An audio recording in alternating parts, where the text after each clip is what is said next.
Hola, ¿qué tal? Saludos, muy buenas tardes. Aquí estamos, un día más con todos ustedes en la sintonía de Deporte 7, en Canal 7 Televalencia, con todos ustedes, acompañándoles hasta las 4 en televisión y en radio. Como saben, este espacio nace cada día, de lunes a viernes a las 13 horas en la sintonía de Radio 7, en el 93.9 y el 95.4 de la frecuencia modulada, y hoy no va a ser una excepción, así que bienvenidos a todos, ahora ya en televisión y en radio de manera simultánea, y también nos pueden ver a través de la página web canal7televalencia.es, que es la página web donde pueden seguir desde cualquier lugar el programa en riguroso directo. Y hoy, en este jueves 13 de marzo, pasado por agua y bueno, con un tiempo un tanto inestable, pues no va a ser una excepción. Les vamos a acompañar y además con muchísimos temas. Todavía no nos hemos recuperado de la emoción del partido de ayer del Valencia Basket. Hoy le toca al Valencia, esta tarde a las 7 en Sofía. Vamos a hablar de todo eso fundamentalmente, también de la última hora del Levante y de otros asuntos de la actualidad. Y aquí está, como siempre, aunque suele ser habitual en la segunda parte, hoy está en la primera Jordi Jiménez, porque luego nos acompañará Víctor Luengo, Relaciones Externas, exjugador mítico del Valencia Basket, en su tiempo promesa, y con el cual luego hablaremos del partido y también del próximo cruce, que además, en principio, si no pasa nada, va a jugarse el día de San José, en Valencia, en la Fonteta, frente al equipo del Alba de Berlín. Jordi, ¿qué tal? Muy buenas. Muy buenas, Paco. Sí que fue vibrante lo de ayer, de Valencia Basket, fue algo espectacular. Tengo yo curiosidad porque nos cuente Víctor Luengo cómo lo vivió y si todavía tiene esa taquicardia que tenían la mayoría de aficionados. Por momentos lo veías hecho, por momentos te veías abajo. Y bueno, ya luego entraremos en detalles con Samuel y con Víctor Luengo, pero un final apoteósico ahí con esa canasta de Pau Ribas. Y hablaremos también de la última hora del Levante, como comentas, en esta semana típica de entrenamientos siempre vespertinos para acostumbrarse a ese horario extraño de sábado a las 4. Sí, señor. También veremos imágenes de duatlón y de balonmano, o sea que tenemos un poquito de todo. Pero como decimos, y vamos a empezar por ahí, la actualidad del Valencia, que la vamos a dividir en dos bloques. Esta es la primera, en la que vamos a hablar de la última hora en Bulgaria, donde el Valencia juega esta tarde a las 7 frente al equipo del Ludogorets. Estas son imágenes de la llegada ayer. Ayer dábamos de la salida al aeropuerto, la llegada en torno a la hora de finalizar nuestro programa. Durante el programa estas son las primeras imágenes o las primeras vistas que vio el equipo del aeropuerto de Sofía. Ya lo hemos dicho muchas veces en los últimos días, el Ludogorets no es de Sofía, pero porque como su campo es más pequeñito y no tiene las condiciones que obliga la UEFA, juegan en Sofía, por lo cual el Valencia ha ido directamente a la capital búlgara. Bueno, pues algunos búlgaros que son del Valencia, sí. Supongo que herencia de la época de Lugo Pénez, del cual luego hablaremos también, y ahí está... Sí, bueno, que había, pues, sí que había aficionados, sí, Paco, como ves. Algunos había Moon Valencia y todo. Y con sus libros de autógrafos. Esta ya es la ciudad, la capital de Bulgaria, Sofía, la expedición escoltada. Ese es el campo donde se va a jugar el partido. Luego, por cierto, con Samuel veremos imágenes espectaculares del ambiente que se suele vivir en ese estadio, tanto con la selección como con el Ludogorets o con el Levski de Sofía, que juegan ahí. Bueno, pues es el Hotel Hilton, como han podido ver, de esta cadena internacionalmente muy conocida, y que es donde se aloja el Valencia, que al final no va a entrenar en el escenario del partido. No, era algo que yo tenía la duda, digo, además de haberse entrenado ayer en Paterna, que es un poco alterar la tónica habitual, no sé si habrán pisado por la tarde, no, me confirmaban que no. Por cierto, una anécdota, ¿sabes quién sí ha querido entrenar sí o sí en el campo del rival? Hombre, el Sevilla, el Betis. El Betis, que juega esta tarde a las 9, Sevilla-Betis, el Betis era el rival y tiene derecho a entrenar en el campo del rival, y comentaba en estas últimas jornadas en Sevilla que va a ser algo histórico, que nunca había entrenado el Betis en el campo del Sevilla, y hoy se vivirá, aunque sea solo por el morbo ese, sí, pisarán el Sánchez-Pizjuán. Yo recuerdo, no creo que el Villarreal creo que no lo hizo en las semifinales de la UEFA en 2004. En Mestalla. En Mestalla, no estoy seguro. Lo entrenaba Paquito, fíjate, un gran referente del valencianismo, que estaba al frente del Villarreal, aquella semifinal histórica para el fútbol valenciano de la Copa de la UEFA 2004. Pero, por ejemplo, sí que recuerdo en la Champions del 2000, semifinales, Valencia-Barcelona, partido de ida, cómo el Barcelona entrenó en Mestalla por la noche con Luis Van Gaal, el técnico holandés. Al fin y al cabo es una medida que pone la UEFA para reconocer in situ pues el estado de última hora del césped, si está duro, si no, y porque al final tampoco te da aclimatarte a un estadio y entrenar un día, pero bueno, es anecdótico lo del Betis y del Sevilla, que sí. vaya morbo que va a tener también esa eliminatoria. Sí, probablemente en este caso lo que más nos llama la atención es ese morbo histórico de rivalidad ancestral llevada, yo creo que a límites como no se conocen en ninguna otra ciudad de España. Es decir, lo que es la rivalidad, cualquiera que haya estado allí sabe de lo que hablo. Es decir, entre Betis y Sevilla realmente es una ciudad dividida, partida y enfrentada. Esto yo creo que no se da en ninguna otra ciudad, están más desequilibradas las fuerzas. Probablemente en otras épocas, Real Madrid y Atlético, yo recuerdo que fueron dos clubes que ahora, por cierto, vuelven a mirarse a los ojos, pero el Atlético en los años 60, 70 tuvo momentos de estar por encima del Real Madrid y de tener equipos muy importantes. Barcelona y Valencia, por decir las otras ciudades importantes de España, pues no han tenido nunca esa rivalidad. Bueno, por cierto, vamos a hacer un guiño al pasado y vamos a ver a un viejo conocido, un hombre que en su día fue santo y seña de Mestalla, del valencianismo. Jugando el Valencia en Bulgaria y en Sofía, pues ¿quién tenía que aparecer en imágenes? Lugo, que decía que rezaba o que cantaba Mestalla, era espectacular el cariño que se le tenía. Ahí aparejaba... Ahí está Mladenov Penev. Con su pinta, con su planta y su... dos ex compañeros, ¿no? Recordamos antes fuera de micro. Sí, señor. Y ahí está el presidente Amadeo Salvo con Lugo Penev, camiseta histórica con el 9 a la espalda. Esto ha sido esta misma mañana, Paco. Han sido muy breves las imágenes que hemos podido sacar. Luego, ahora cuando lo escuchemos, veremos más imágenes porque ha estado también con Rufete en el hall del hotel, saludando incluso a aficionados que había allí, como veíamos, conociendo al presidente Amadeo Salvo y recordando tiempos de su compañero, de Pizzi. Está muy bien, ¿eh? Está bien. Algunas canas. Bueno. Fueron compañeros en la temporada 93-94, ambos, y ahí está esa coincidiendo con Mijatovic también. Sí, bueno, el equipo aquel era, si tú analizas aquella plantilla, que era la plantilla del 75 aniversario del Valencia, la delantera era, voy a decir los dos que menos jugaban, que eran Álvaro Cervera, que fue internacional, y Gálvez, pero estaba Lugo Penev, estaba Mijatovic y estaba Pizzi. En el centro del campo, Fernando, Arroyo, Roberto. O sea, el equipo era tremendo. Yo creo que fue una de las mejores plantillas de la historia y, sin embargo, pues a veces los resultados no son los que uno espera. Y bueno, y luego estaba por detrás, estaba Giner, Camarasa, Boro ya no estaba. Ya no, ese fue el primer año, ese fue el año que el Depor casi está a punto de ganar la Liga. O sea, esa es la... Pero el equipo era, vamos, un equipo impresionante. Estaba Pep Serer también. Estaba nuestro... ¿Y de entrenador? Husidink, claro. En esa época el Valencia era admirado por su fútbol, pero que no acababa de cosechar resultados. Empezó muy bien. Esa fue una temporada que el Valencia se puso líder y llegó el día famoso de Alemania y ahí se acabó la historia. Ahí cambió todo. Cambió un presidente, que era don Arturo Tuzón, cambió Husidink, en fin...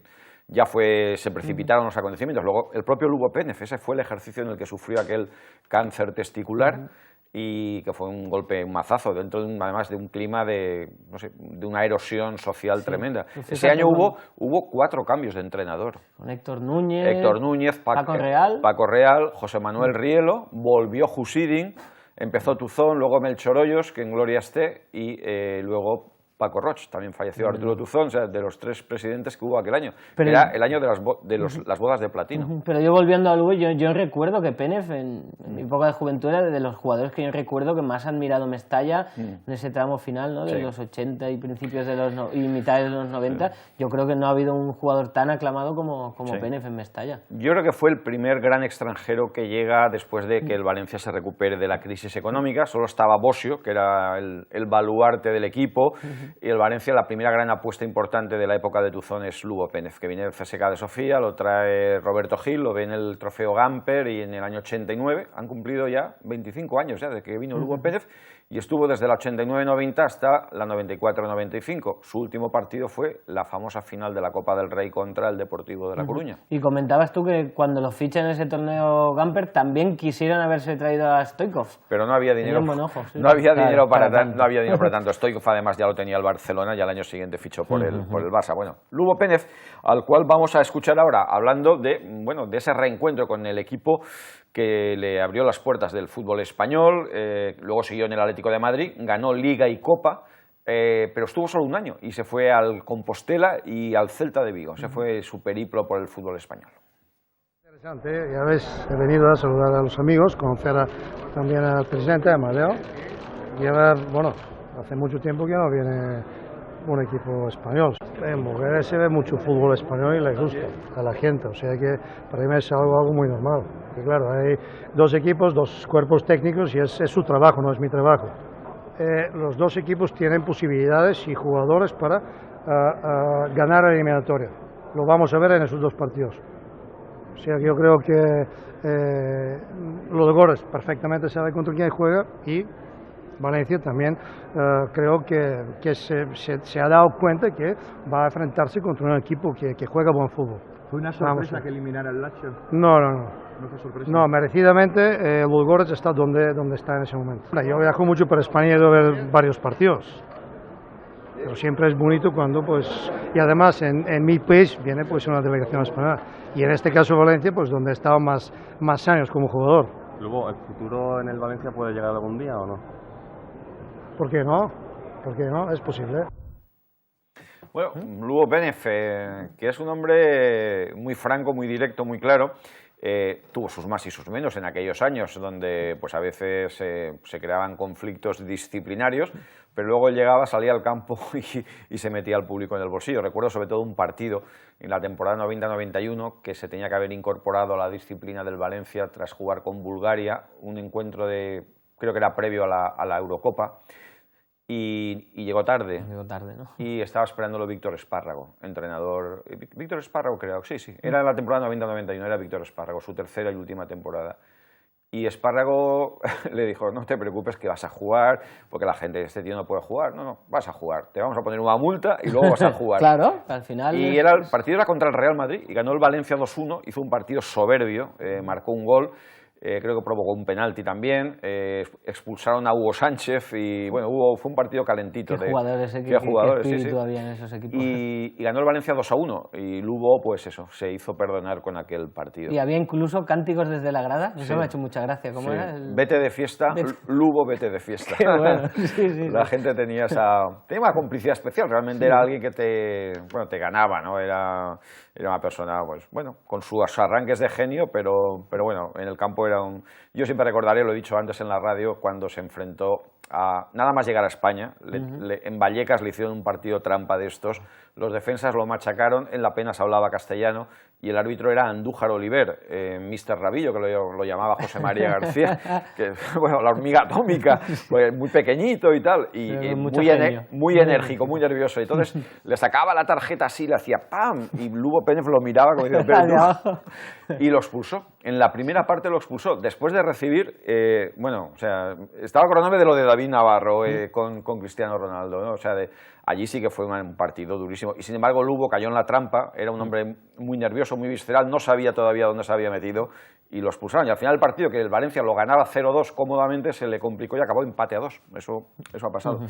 Bueno, pues hemos visto a Pénez, hemos escuchado a Lubo Pénez y, como hemos dicho, su compañero de plantilla en aquella temporada 93-94 fue el que es ahora actual entrenador del Valencia, Juan Antonio Pizzi, que habla sobre una legítima ilusión, la que tiene el valencianismo por ganar este torneo. Siempre el ganar una competición del nivel de la Champions o de la Europa League da un prestigio muy grande a los que tienen la suerte de conseguir ese título, a las instituciones, prestigia todo lo que es no solamente el fútbol de ese propio club, sino el del país.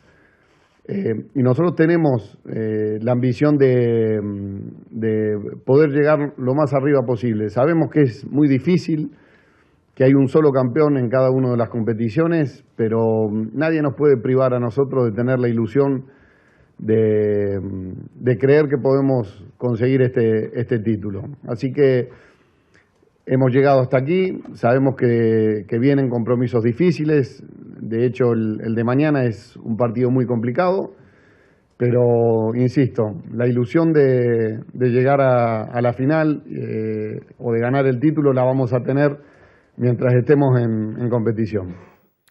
Bueno, pues es un discurso bien articulado de la única competición en la que el Valencia tiene un objetivo tan atractivo como es alcanzar una final y, si es posible, ganar un título. Hay que recordar que hoy se juegan los 8 partidos de los octavos de final.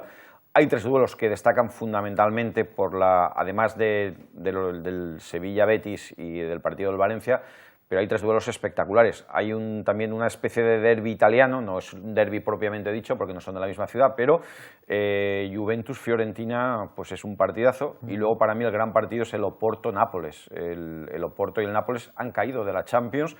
El Oporto hace muy poco tiempo fue campeón de este torneo. Y el Nápoles pues está haciendo con Rafa Benítez una temporada sensacional en Italia. Ese es un duelo tremendo. Y luego hay otro que es el Tottenham, el equipo de Roberto Soldado, contra el Benfica. Curiosamente, estos equipos fueron finalistas creo que fue en los años 80 de la Copa de la UEFA. Han pasado ya mucho tiempo y hoy se vuelven a ver las caras.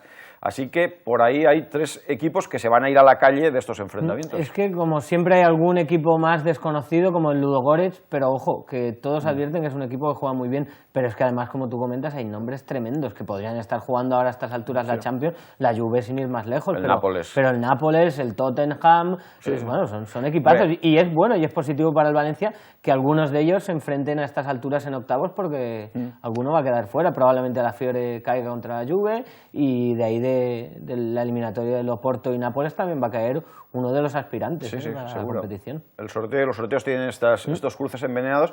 Hombre, el Nápoles, si no recuerdo mal, se ha ido de la Champions. Es la única vez en la historia de la Champions que ha pasado con 12 puntos. Imagínate. O sea, hay equipos que han sido campeones de grupo con 12 puntos. Sí. O sea tremendo. No, y además es un equipo que en Italia está dando la cara y a lo mejor no llega al nivel de la Juve, pero siendo además en Italia, recordemos la final, es que da la sensación de que la Juve va a estar casi segura. Bueno. Como ha comentado Jordi, en la segunda parte del programa conoceremos mejor al Ludogorets y sabremos el campo donde se va a jugar el partido y más detalles. Pero ahora también vamos a escuchar al técnico del Valencia hablando y analizando al rival, que como es la primera vez que se va a enfrentar a un equipo español en Europa. Habitualmente los grandes equipos de Bulgaria han sido 3, sobre todo el CSKA de Sofía, que ha sido el más poderoso, el Levski, que es el campo donde se va a jugar el partido, el Levski Spartak, y luego también está el Slavia. El Slavia en los años 60 fue rival del Valencia en Copa de Ferias, y además en aquella época el Slavia eliminó al Valencia. Luego hay otro precedente, Valencia-CSKA, en la temporada 78-79, el Valencia perdió en Sofía 2-1, pero ganó en Mestalla 4-1, con Kempes, Saura, Bonhoff, Feldman, Solsona, Diarte, bueno, un equipazo, y eliminó al equipo del CSKA. Así que esto es lo que piensa Pizzi del rival de hoy del Valencia. Sabemos que es una institución que lleva apenas 10 o 12 años de existencia, que lleva 4 o 5 años o 6 años compitiendo en primera división, que es el ganador de los últimos títulos del campeonato búlgaro y que actualmente está en la primera posición. A nivel individual, las referencias que tenemos son de estos últimos partidos que hemos podido seguirlos, sobre todo partidos de la Europa League y fundamentalmente el de la eliminatoria con la Lazio.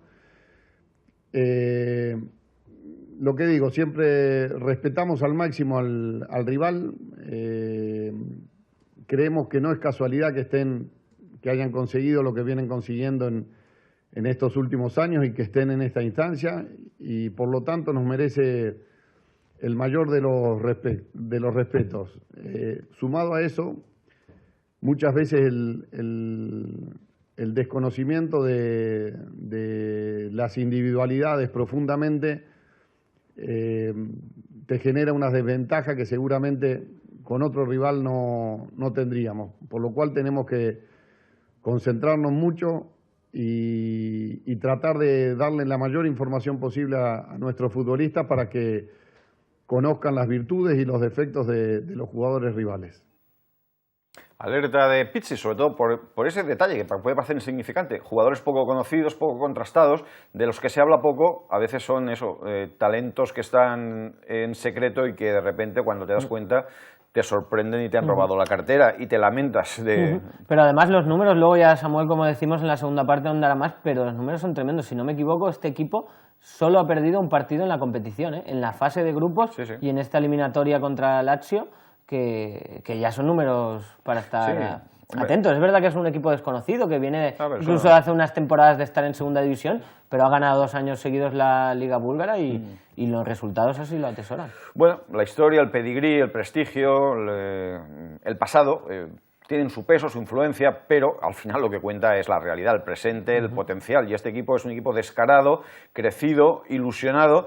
Y además al Valencia lo ven pues eso, como un equipo que ha sido finalista de Champions, con una trayectoria continental más que estimable, y eso encima les alienta más. Y ya verán el ambiente que va a haber esta tarde en el partido. Luego tendremos imágenes del campo y conoceremos mejor al equipo. Ya para acabar esta primera entrega de la actualidad del Valencia, decirles que en un principio la alineación presentaría un hecho llamativo, como podría ser la presencia en banda derecha de los dos laterales, uno de lateral y el otro más adelantado, Joao Pereira y Barragán. Ayer, durante el último entrenamiento aquí en Paterna, lo probó, pero Samu nos insistía, que estuvo allí además, en que no está del todo claro, que iban habiendo muchos cambios en ese 11 y que es verdad que por momentos veías a Barragán por delante de Joao Pereira. Y vamos a ver, porque lo que sí que parece claro es que Fegulí no va a ser titular, o al menos eso se intuía en el entrenamiento de ayer, y tampoco será Jonas, que ya lo fue en Liga la semana pasada y que además se nota que cuando Jonas no tiene la confianza plena, cuando aparece un día, desaparece, baja su rendimiento. Muy bien, pues también les recuerdo que el partido es a las 7 de la tarde, como lo será el de Mestalla la semana que viene, que será el día 20, el día después de la crema, es decir, el día de la resaca en la ciudad de Valencia. A las 7 de la tarde será el partido de vuelta. Luego volvemos a hablar del tema del Valencia, hablamos de la última hora del Levante, que juega ya pasado mañana. Esto va muy rápido. Mañana hay Liga ya. O sea, hoy hay frente europeo, Valencia, Betis y Sevilla, mañana ya hay un partido de Liga.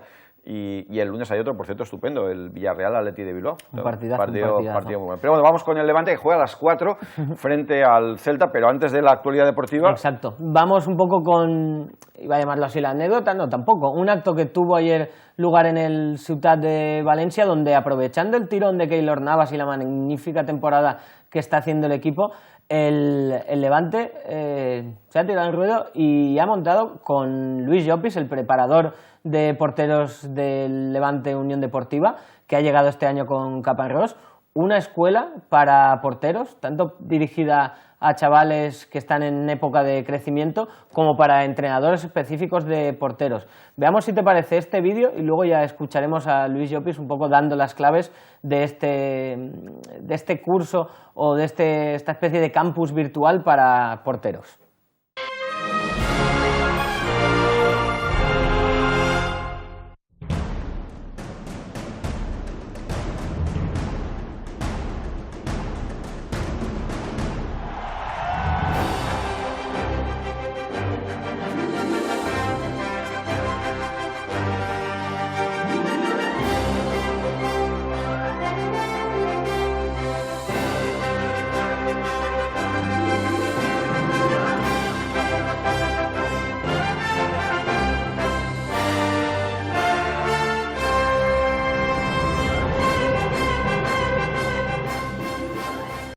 Bueno, pues ahí está ese curso de porteros, mientras sigue sonando, por cierto, el nombre de Keylor Navas como refuerzo ahora Atlético de Madrid, que ya creo que da por perdido a Courtois.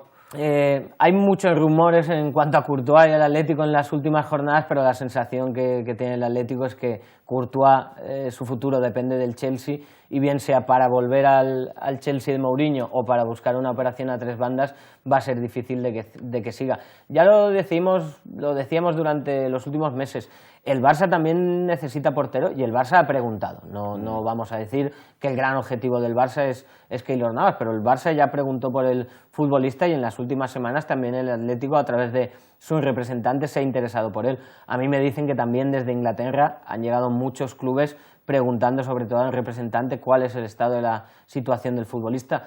El futbolista, por aclararlo, le queda un año de contrato, finalizaría en junio de 2015 y tiene una cláusula de rescisión de 10 millones. El club se pone duro, yo creo que como tiene que ser en su postura, de decir que la cláusula del portero costarricense es innegociable. Son 10 millones y el Levante está dispuesto, eso dice públicamente, a incluso tener un año más a Keylor Navas y que se vaya libre.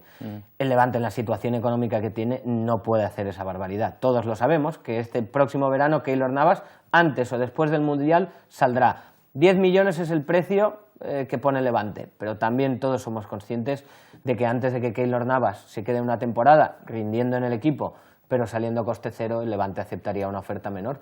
Pero bueno, es un futbolista por el que el Levante gastó 100 o 200.000 euros fichándolo del Albacete y otra vez más, imagínate si acaba sacando 7, 8, 9 millones, el negocio económico es tremendo, además del negocio deportivo, porque para mí Keylor, y no descubro nada, Paco, es el mejor jugador de esta temporada del Levante. Sin duda alguna, además creo que con algo de diferencia sobre los demás. Pero bueno, escuchamos al preparador de los porteros, que se llama Luis Llopis, es apellido, bueno, claramente valenciano, su abuelo era valenciano, pero él es vasco, nacido en San Sebastián. El curso es teórico-práctico. ¿Por qué es teórico-práctico? No porque practica el mismo portero, pero sí porque las prácticas son...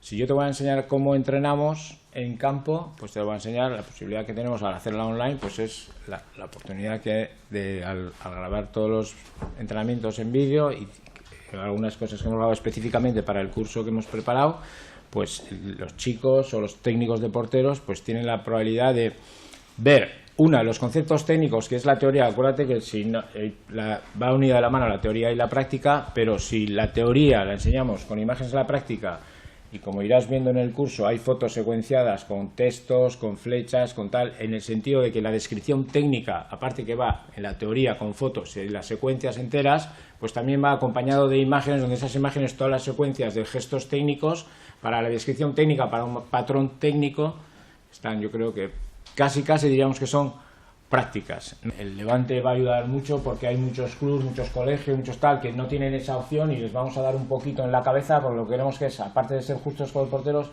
dar en la mente a los porteros, pero también en la mente a los preparadores de porteros. Bueno, pues un crack, Luis Llopis, un especialista con una gran capacidad de análisis, como se ha podido comprobar en esas declaraciones. Bueno, pues pasado mañana llega el Celta, un equipo que la pasada temporada, en un partido agitado y polémico, ganó 0-1 cuando se jugaba la permanencia. Estaba Abel Resino. Sí, esto lo veremos luego, si te parece, porque estamos ya viendo partidos o imágenes del partido de la primera vuelta. Recordarás que fue un partido muy condicionado por la lluvia, veíamos esos primeros planos de Caparrós y de Juanfran. Fue un partido que arrancó con esta ocasión del Levante y a partir de ahí fue sufrir y seguir sufriendo ocasiones una tras de otra de ese Celta ofensivo de esa primera vuelta, pero que conseguía pocos resultados. Tuvo la anécdota, fíjate los planos de la lluvia, que en el descanso hubo un apagón, como pasó en Mestalla hace unos días. Que avisen a Tebas. E incluso tampoco hubo ningún drama allí, ¿eh? El partido arrancó un poquito más la segunda parte, incluso se cortó la señal de televisión, el partido siguió con su guión, con el Celta atacando, hasta que llegó esta jugada, a falta de solo unos minutos de llegar al 90, después de haber recibido 1000 ocasiones, saca Juanfran, sorprendiendo a la mayoría, y Diop coge el rechace y marca su segundo gol de la temporada, después de haber marcado, si no recuerdo mal, antes en Almería, y el Celta se queda con una cara de tontos tremenda, y el Levante celebraba ese triunfo pues como no podía ser de otra manera. Fíjate qué condiciones climáticas, el viento que hacía, la engancha muy bien, no llega a verla el portero hasta que no la tiene encima, y 3 puntitos de oro que se llevó el Levante en un tramo donde consiguió sumar, pues en la visita a Vallecas, también en un partido muy sufrido, en esta visita a Balaídos o en la visita a Osasuna, que le permitieron un poquito ese colchón en el tramo inicial. Con esa lluvia es imposible que el campo de Balaídos esté mal, tiene que ser un tapiz, una mesa de billar, es impresionante, tiene verde hasta 10 metros detrás de la portería. Bueno, decíamos que la pasada temporada, la última visita del Celta al campo del Levante acabó con victoria 0-1, partido agitado, polémico.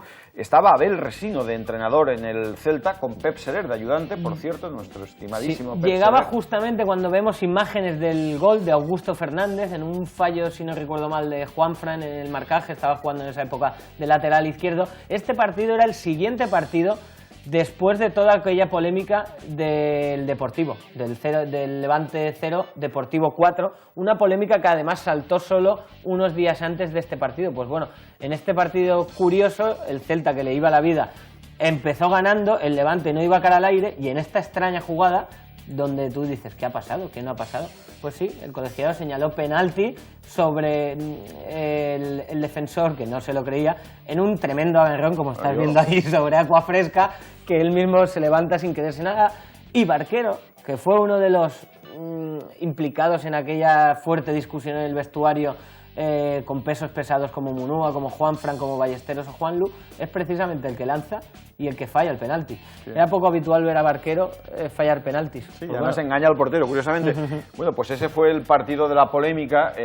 Fíjate, en ese momento el Levante estaba, ese es un choque fortuito, para mí fortuito, de todos para modos, el árbitro no mucho, con David Navarro y Iago Aspas. Muñiz Fernández, el asturiano, ese penalti es para que un árbitro esté un mes sin pitar. El Levante se jugaba poco, pero lo hemos hablado con Pep Serer y lo que vivieron en ese banquillo, Pep Serer, Abel y esos jugadores del Celta, que les iba la vida. Fue un partido en el que el Celta dominó claramente, y fíjate, el Levante estaba totalmente desahuciado después de esa derrota contra el Depor, contra el Celta. Además no perdió por más de milagro. Y fíjate cómo es el fútbol, que acaba la última jornada y el Levante todavía pudo hasta meterse en Europa. Sí, me acuerdo perfectamente. Pues sí. Fue por minutos, después de marcar ese gol, recuerdo, Soldado, en ese partido Sevilla-Valencia, el Levante dependía también de ese partido para meterse en Europa. Fíjate, por eso digo que si aquella temporada acabó luchando, ¿por qué no soñar esta temporada que está ahí más cerca? Por supuesto. Bueno, pues vamos a irnos a publicidad, pero antes también tenemos que hacer un guiño a la Liga Asobal de balonmano, porque este fin de semana juega el Puerto de Sagunto en Galicia. Sí, contra el nombre comercial, es el Frigoríficos Morrazo, que es de Cangas de Morrazo. El equipo ya lleva temporadas en la Liga Asobal. Precisamente estamos viendo imágenes del rival en un partido contra el Granollers. El partido se disputará en Cangas de Morrazo, sábado a las 6:30. Y después de los triunfos del Fertiberia contra Naitasuna en Pamplona y la semana pasada contra el Vidasoa, ambos rivales directos, el Morrazo es un equipo que está a solo 2 puntos. Si Fertiberia consigue ganar el sábado a las 6:30 en Cangas de Morrazo, y encadenar 3 victorias seguidas, tiene la permanencia prácticamente hecha. Se metería, cuando estos son imágenes de ese último importante triunfo el sábado pasado en el OVNI ante el Vidasoa, y ese gran ambiente que respiró el pabellón del Puerto de Sagunto, pues otra oportunidad para certificar ya prácticamente al 100% la permanencia en Asobal por méritos deportivos de los de Pachi Martí. Muy bien, pues eso será el sábado a las 6:30. Nos vamos a ir a publicidad y enseguida esperamos a Víctor Luengo para hablar del Valencia Basket, la impresionante derrota clasificatoria de ayer en Moscú, y por supuesto ampliamos la información del Valencia y del partido de esta tarde frente al Ludogorets en la capital de Bulgaria.